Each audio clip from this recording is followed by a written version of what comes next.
I don't think this happens this week. Now, could it? Absolutely, it could. I have a feeling, though, this is going to get dragged out until mid to late July. And I wonder if that throws a monkey wrench into the Warriors' offseason plans. Well, no, but just let me ask you this. I guess if he knew he wanted to go to the Warriors today, like, you really think, like, he doesn't know where he wants to go right now? I actually don't know. I'm not sure he knows. He might have an inkling of like two teams, and maybe he's trying to decide between those two. Yeah, that's a possibility, right? I don't know. I always see like Steph and Dre are going to be part of the recruiting process. Like, hasn't that happened for months on end before? Doesn't that happen like on the side well before? Like, as we learned with the Heatles thing, like they're all always recruiting each other. Well, and I don't think these decisions are made like, you know, like a guy just signed right now, Devin Carter, whatever his name is. It's like, you think he would like didn't know who his options were, and he said no one, like before the season ended? He had an idea Javon Carter? Yeah, he had an idea of who he would want to go to. And then maybe a suitor came out of nowhere and knocked his socks off that he didn't have, you know, on his bingo card. But like someone of the magnitude of LeBron, I just think that they have had feelers out for a long time. And maybe those teams have emerged recently who didn't consider him prior, but I don't think that he's making any decisions willy-nilly. Well, let's also keep it a buck.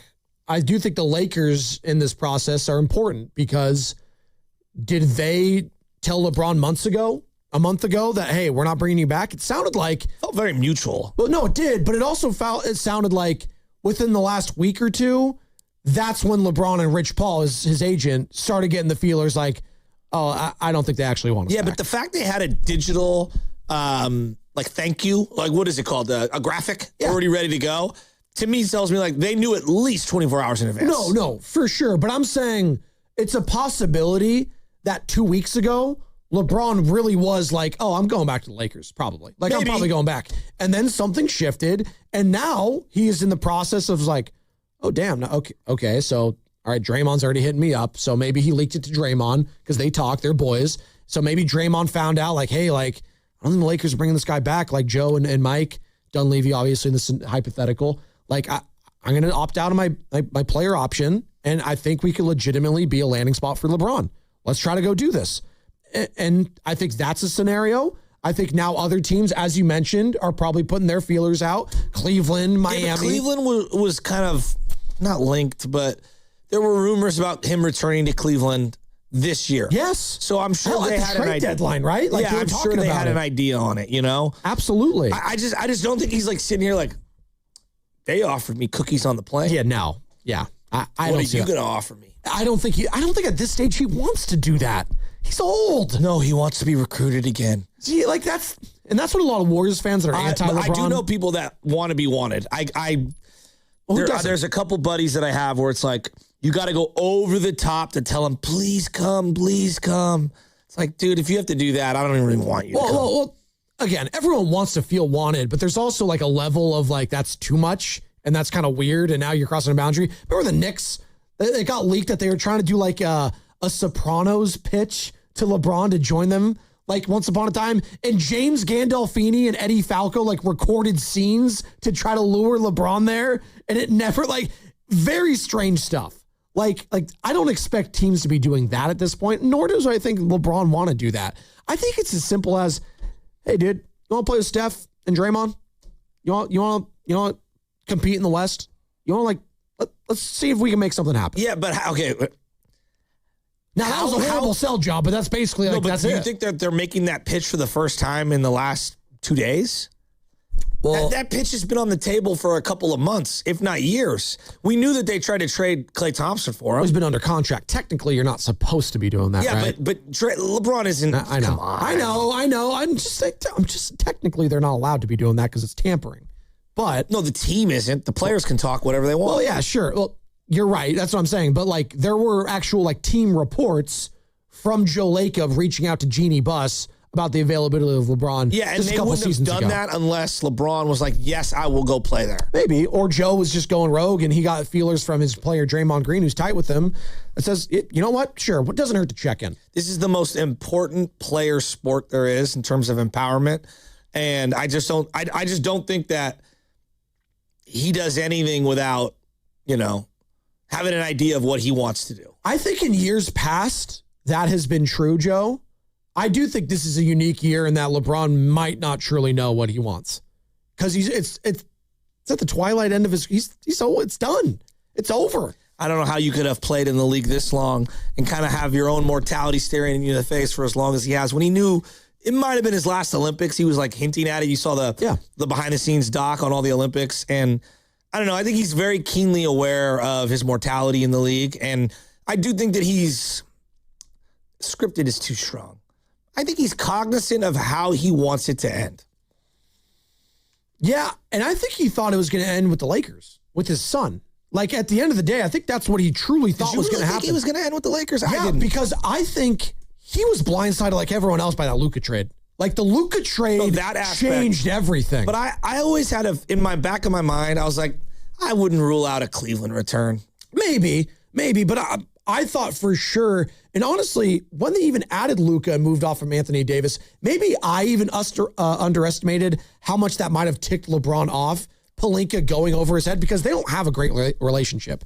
Rob Pelinka, the general manager down there, and LeBron, it's been kind of back and forth and contentious at times, according to some reports. So, like, the fact that he went over everyone's head and just had a deal with Nico Harrison, the then GM of the Mavericks, to go get this guy Luka and ship off the guy he won a title with and his boy and his clutch partner, Anthony Davis, I think it ruffled a lot of feathers, and I don't think it's been the same ever since. Whether that's with Jeannie Buss, the owner, minority owner, whatever she is now, whether that's with Rob Pelinka, I don't know, with the head coach. I mean, JJ Redick and him, they had a podcast together, so they were cool. But but Joe, to me, he never, I'm just being honest, as a viewer of the league for a long time, it's just never been a Laker.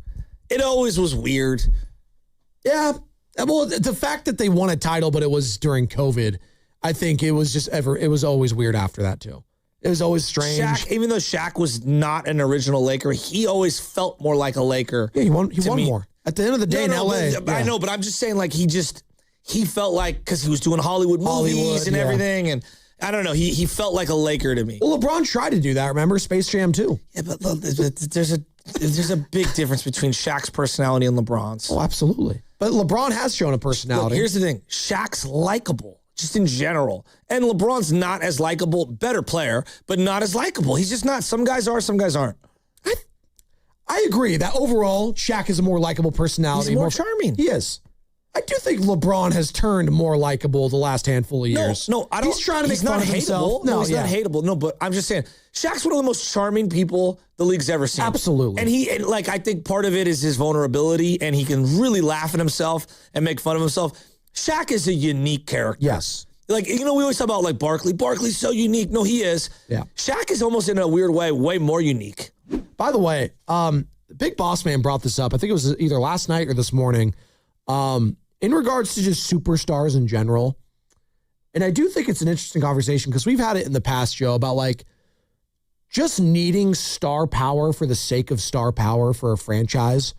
LA and the Lakers, when they got LeBron James, that was a franchise. It felt like a franchise saving type of move. And it was LeBron choosing them. Because he could have chose any other team he wanted to at that time, back in 2018, and he chose the Lakers. They were an absolute dumpster fire at the time. They had infighting going on with the Buss family. Obviously, Dr. Jerry Buss had passed away by that point. It was Jeannie. It was Jim. Remember, we were making fun of, I think it was the old butcher shop with you and Covey, the Magic Johnson presser. I'm a bird. I don't like to be in a cage. We had all the sound, him quitting the job and just going to the media immediately talking about it. Him and Pelinka. It was bad. But that was a franchise-saving type of a move because in that market, you need star power. You're not competing just with the rest of the NBA and the NFL. You're competing within your own market. Yeah, it's all friendly, and we have Dodger night, and we have USC night. But don't get it twisted. They're competing against each other at the end of the day for eyeballs, for money. The Dodgers, the Lakers, hell, the Clippers, who have always been second fiddle there, whatever other team X you want. Now it's the Rams. Now it's the Chargers. Because hell, once upon a time, USC in the early 2000s was the most watched team in LA. USC a college football program. Like, it matters in certain markets when it comes to star power. Has the Bay Area always been a star-driven type of a market to you? Do you view it like you view LA or New York similarly? I'm asking. Well, because I think it's kind of turned into that a little bit. Well, star is a loose word. There's local stars, and then there's like nationwide stars. Like Buster Posey was a local star, not a nationwide star. True. You know? Absolutely. Matt Cain is a local star. But Barry Bonds was a star. Superstar. He was also a star before he came to the Giants. Absolutely. They played in 2 or 3 consecutive National League championship series. Did. So, you know, that puts you on a grander stage. You win multiple MVPs in Pittsburgh before you even sign here, and you're the largest signing free agent at the time in the history of Major League Baseball. So the Yankees were in on him at the same time. So yeah, Bonds is very unique. I'm just saying, like, there's a very big difference between local and national. You know, it's just true. The Warriors, you know, they had local stars. You know, Chris Mullin was a local star. Yeah. Now, he had some stardom because he played on the Dream Team, St. John's, so there was a lot of East Coast people. I feel like he gets lost in the shuffle when we talk about all these stars. Willie Mays was a national star. Yeah. You know? So I think it's a little different. Like the Giants teams of the 2010s, Lincecum was the closest they had to a national star. Yeah. Right? And even then, like... It didn't resonate nationally. But that team was as big as it can get. Yes. And resonated with the local fan base. It was massive. Are you kidding me? The Harbaugh team, I don't think they had national stars. Harbaugh was the national star. Yes. Kaepernick became one. Correct. For a small period of time. Yes. That doesn't mean that Willis, Frank Gore, and Vernon and different guys, Justin Smith, weren't huge. They just weren't as large as they were nationwide. It was a good point because Kaepernick was starting to get like, it was him and Russ doing the McDonald's commercials together. You started to see him, you know, kissing the bicep. He was a rising star. And then it all just vanished very quickly. So we know what happened. I look at the current Giants, and you're asking about like certain markets. I think we thought we wanted quote unquote stars, and they put together a team like, just entertain us and put the best. We've rejected that product. Now they suck and they're not good. But you can make an argument, the Chapman move, the Adames move, the Devers move, baked into each decision was you got to get entertainment value players. Yeah. By the way, we do have some breaking news in the NBA. The Los Angeles Lakers are acquiring Walker Kessler from the Utah Jazz for unprotected first-round picks in 2031 and 2033 and first-round swaps in 2028 and 2030. Kessler will sign a massive 4-year, $130 million deal with the Lakers. It includes a player option in the fourth season, plus a full trade kicker. So Luka Doncic, Austin Reeves, and that's Walker a lot for Kessler, but he's good. Another little nugget about 5 minutes ago. Free agent center Mitchell Robinson has agreed to a 3-year, $47.4 million deal with the Boston Celtics. Interesting. Celtics. And you see who else signed with the Celtics? Old man Mike Conley on a 1-year deal. 39-year-old. Could Pritchard be out the door? Could White be out the door? I mean, we know who is out the door. We know, like, salary-wise, why. It's Jaylen Brown. Where's he going by? Real quick. I don't know. Where is he going? I have no idea. No, neither do I. I have no idea.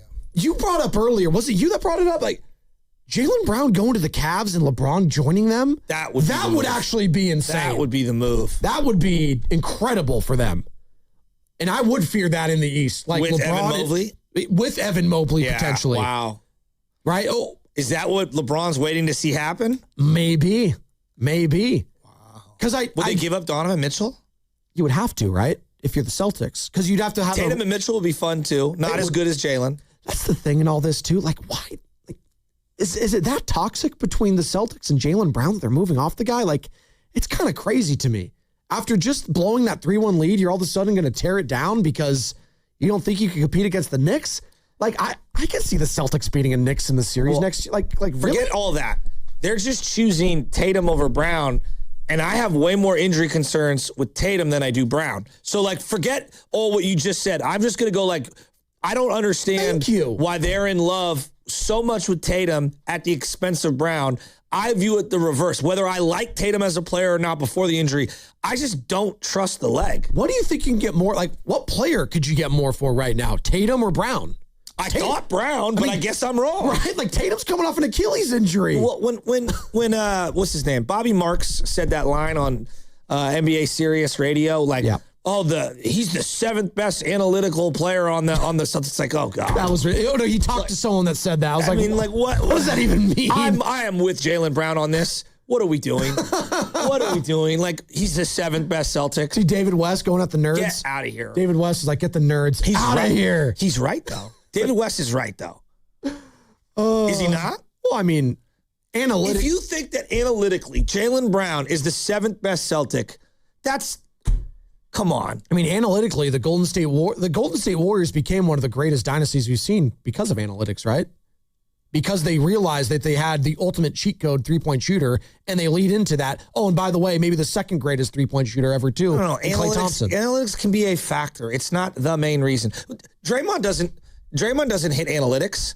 You know why? Because Draymond does things beyond the margins that don't get fit into the box score. He's an unbelievable team defender. How do you quantify team defender? How do you quantify Andre Iguodala's patience and cadence within a game to slow things down and get us a good shot? How does that? I just want to act like whenever I hear these things, it's the patience per 100 possessions metric. Yeah, but that's not everything. There's defensive metrics. There's defensive metrics.